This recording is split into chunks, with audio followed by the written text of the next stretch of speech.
Globo News em Pauta está de volta com destaques do noticiário nacional e internacional, analisados por nossos repórteres em Brasília, São Paulo e Nova York. E aqui no estúdio eu recebo o jornalista Caco Barcelos. Eliane, a sua pergunta para o Caco? Oi, Caco. Olha, esse ano tem sido um ano muito bom para o jornalismo brasileiro, né? Porque você viu... Eu acho, sabe por quê? Você está vendo que a presidente Dilma, por exemplo, está capitalizando muito a coisa da faxina, mas quem descobriu as histórias do Palocci, do Alfredo Nascimento, do Wagner Rossi, agora do Pedro Novaes, foi a imprensa, evidentemente, trabalhando ali com o Ministério Público, Polícia Federal e os órgãos de investigação. Mas a imprensa tem tido um papel decisivo nessa faxina.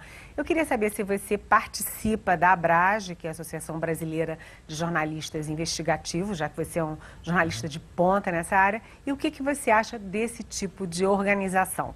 Se vale a pena, se é importante e em que pode melhorar? Acho muito interessante a iniciativa, mas não participo.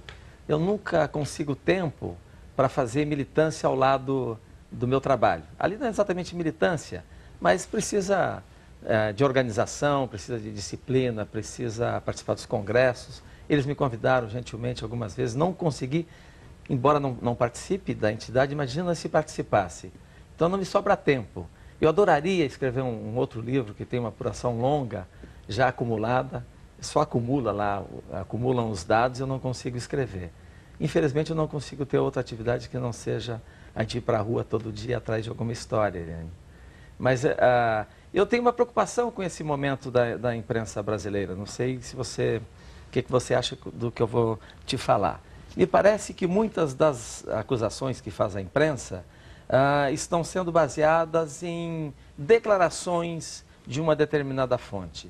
Evidentemente que boa parte dos que fazem esse tipo de matéria é jornalista muito criterioso e tem cuidado antes de divulgar. Mas há colegas que já divulgam sem sequer checar o outro lado, sem sequer fazer uma apuração mínima antes de saber se há procedência ou não na acusação.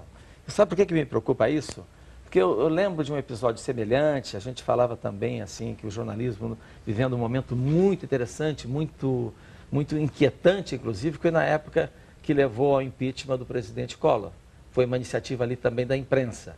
Mas eu acho também que foi uma iniciativa que nasceu do jornalismo declaratório, né? Foi o irmão dele que fez aquela denúncia. O que aconteceu com o nosso presidente? Ele foi punido politicamente, sofreu impeachment. Na justiça, ele não foi punido. Por que não foi punido na justiça?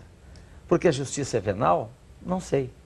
Ou será que a gente não investigou tão seriamente como poderia? E não levou uma prova mais contundente para a justiça avaliar? Nós da imprensa, o Ministério Público, etc. Te devolver a pergunta dessa maneira. Você concorda comigo, discorda totalmente? Eu posso falar? Pode, lógico. Olha, vamos pensar o seguinte, não é só declaração, né? Como é que foi a história do Palocci? Os nossos jornalistas lá na Folha de São Paulo ficaram 2 meses trabalhando naquilo.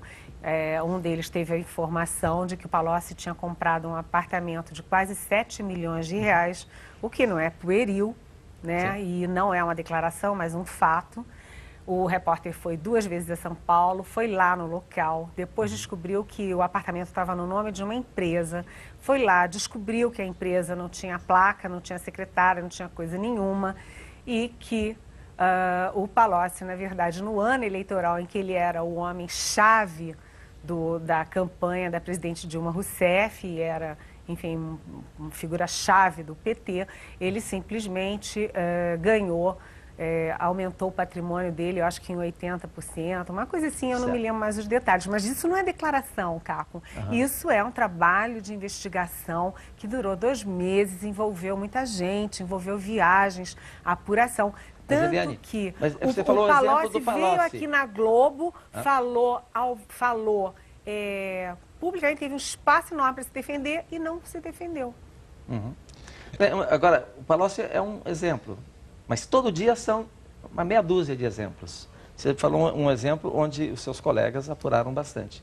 Mas você concorda que há muitas denúncias feitas, inclusive, ao vivo? Imagina se você está ao vivo. Que critério você tem de checagem se você está ao vivo na internet, no rádio, na televisão? Isso está acontecendo hoje.